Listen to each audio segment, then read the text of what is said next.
Hey everybody, Ronroy here, and the economy been kind of crazy this week. So in this video, I want to show how you can farm tier 17 with a build that requires only about 20 divines in budget. The build itself is pretty awesome and can beat tier 17 in amazingly safe manner. I already did the endgame version of this build for higher budget. Feel free to check the link for it in the description below. But in this video, I want to focus on very low budget version instead, since it's perfectly capable as well and can be used as league starter if you can get Unix fast. You don't need any cluster jewels or awakened gems, and I'm going to showcase the whole way from zero to hero, buying all items that I'm going to use it and showing prices for all of them as well. Let's go! So the build mostly uses Tornado of Elemental Turbulence to apply poison. For applying poison, we need to move our damage to Chaos, and we're going to use the Consuming Dark Fiend Dagger. Both of them can give us 60% of fire damage converted to Chaos damage, and our Chaos damage have 120% chance to poison, so it will poison at all times. To make our Tornado always do a fire damage, we will need Combat Focused Crimson Jewel and Combat Focused Viridian Jewel. Both of them will help our Tornado to always choose fire damage, and that way the damage will be transitioned to Chaos with Consuming Darks. On top of that, we are using Incandescent Heart Saintly Chainmail because it's very cheap right now, and you can get 20% of elemental damage as extra Chaos damage on top. That way 80% of our elemental damage are going to be moved to Chaos, and we are going to poison pretty nice. We're also going to use Pathfinder with whole bonuses for Flasks, because that way it's much easier to set up the build. So both Consuming Dark Fiend Daggers should be very cheap. You can get them for like 2 Chaoses, and you just need a lot of fire damage here. Nothing else is important, you can get some intelligence to feel better, and get them for like 5 Chaoses instead, but they're very cheap. When we are talking about Circle of Ambition Prismatic Rings, most of the time I'm just using basic setup like that to search for them. And well, if we are going to search with such setup, we're going to receive a lot of options. That one for 5 Chaoses is not really serious, and most of them cost like 1 divine, for example. A lot of people here are AFK, but you can go and pick most of the rings just for 1 divine, and any of them will probably do. So for example, that one looks pretty good. Chaos damage, attributes, elemental resistances, and you will have fire damage and Herald of Purity increased buff effect. You need to check them in Path of Building, and you will be able to pick at least 2 of them that will work for such prices. But I wouldn't go higher than 2 divines, and I got both of mine for 1 divine in that setup. So when we are talking about Incandescent Heart, we just need a 6 link and get at least 18% of elemental damage as extra Chaos damage. Perfectly closer to 20. Everything else is not that important, and we can get one item like that for only 1 divine. You will also need about 7 tattoos of the Maka Shaman to cap your spell suppression. So 7 of them will cost you about 200 Chaoses on average. You will also need tattoos of Arangahui Shaman just to boost your damage. You can buy them for about 3 Chaoses, there's a lot on the market, and sometimes there could be even for 1 Chaos, but I'm going to count all of them for 3. We'll need about 21 tattoo like that, so it will take some time buying them. They could go a little higher, like 4 Chaoses, but I don't really think the difference is very high. So when we are talking about our glorious Vanity, we can pretty much get any of those, so any combined Chaos resistance will pretty much work. There's a lot of them and a lot of possible options, up until you will get ones only with 1 Chaos resistance. I think just to make build easier, it would work just fine. So the one that I'm taking for myself is pretty much 6213, and I think it's a pretty nice one. So generally, I would recommend to get something with Chaos resistance for your glorious Vanity pick. You can take URL for so many different stones right here, everything that has at least 10 Chaoses. And for example, when they are going to the trade, there's a lot of them for just 1 divine. So you can take any of them, and any of them will work just fine. So for Thread of Hope, you just need to get one with like 12, maybe 15% of less elemental resistances, and it should cost you about 30 chaoses, depending on your current setup. You can also get nice corruption here if you will pay a little more, for example, like 40 chaoses. Feel free to get any of them that works for you. So for the boots you don't really need anything crazy. Chaos Resistance, Life and Suppress will pretty much do. Such boots should cost only 1 Divine Orb and should be pretty simple. So about the helmet, it will cost a little more. Most of the time you will need to get Mana Reservation Efficiency, Suppress and Maximum Life. So for something like your gloves, you will be able to get a really cheap gloves, so just Suppress, Maximum Life, and that's pretty much it. So when you're buying Tides of Time, the only thing that you really need is Utility Flasks gain 3 charges every 3 seconds. You don't need anything else. Such buff should cost about 2 divines, maybe 2.5, based on the moment when you're buying it. And for Watcher's Eye, you can just try to snipe a basic one with damage over time multiplier while affected by Malevolence. If you will not have such an option, you can pretty much block it and take physical damage reduction while affected by Determination. It will cost about 1 divine, any of them. If you can combine it, it's good, but most of the time it will cost too much. So I'm probably going to use just damage over time multiplier while affected by Malevolence. And probably will get that one. When we are talking about the Amulet, you just need to get the one with high reservation efficiency to make sure your mana is working.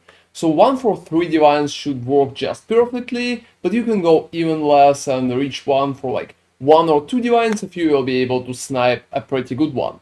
The next thing that I want to mention is gems. Most of the gems could be leveled by yourself, you don't really need 21 levels, and most of them should cost nothing. The only thing that you will need is like Enlightening Support level 3. However, Enlightening Support is very cheap right now. You can get level 3 for only 30 chaoses. You will also need to buy the skill itself before leveling it, and Tornado of Elemental Turbulence can cost pretty significant amount of currency too, so I'm going to count it for 70 at least chaoses, because you will need to get it and to level it up. If you are going to get like leveled up version already, it will cost even a little more. However, there's like level 15 for 80 chaoses right now, and it's pretty easy to buy it. So you will also need Combat Focus Viridian Jewel and Combat Focus Crimson Jewel. Generally, they should cost around 40 chaoses each, so there's one for 30, but I'm not sure if that guy is selling. For Viridian one, it should be around 45 as well, and both of them should cost around 80 chaoses. If you can get more increased elemental damage, it would be nice. If you can't, you can just ignore it. And the last part that is pretty important to get is Flasks. So generally, we need to aim for pretty basic stats. Increase charge recovery and some cool bonuses. For Amethyst Flask, we will need to increase the recovery at least 46%. You can get one for 50 chaoses. It's not really that important to roll something else, and you can even try to roll the flask yourself. On top of that, all other flasks go to the same direction. If you lower it to at least 40%, you don't need more than 40.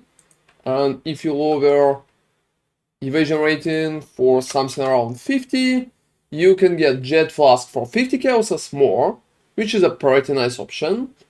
Any of them will work like 48, 50, 50, 50. You can get Good at Zero Promise for 30 chaoses. You can even lower the numbers a little, because it will not affect you, and you will pay only 3 chaoses for it. On top of that, last flask should be Granite. So you need to aim for 42%. Make sure to check it in your POB so you will have enough uptime. Granite should cost only 30 chaoses on top of that.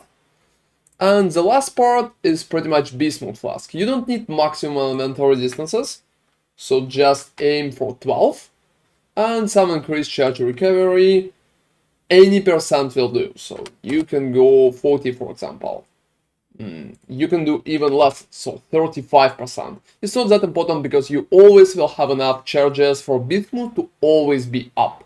That way you can pay like 10, maybe 30 chaoses for it, or you can drop charge recovery completely and pay only 10 chaoses. So the map itself is pretty alright. You need to aim to roll good maps that will not have a lot of damaging buffs.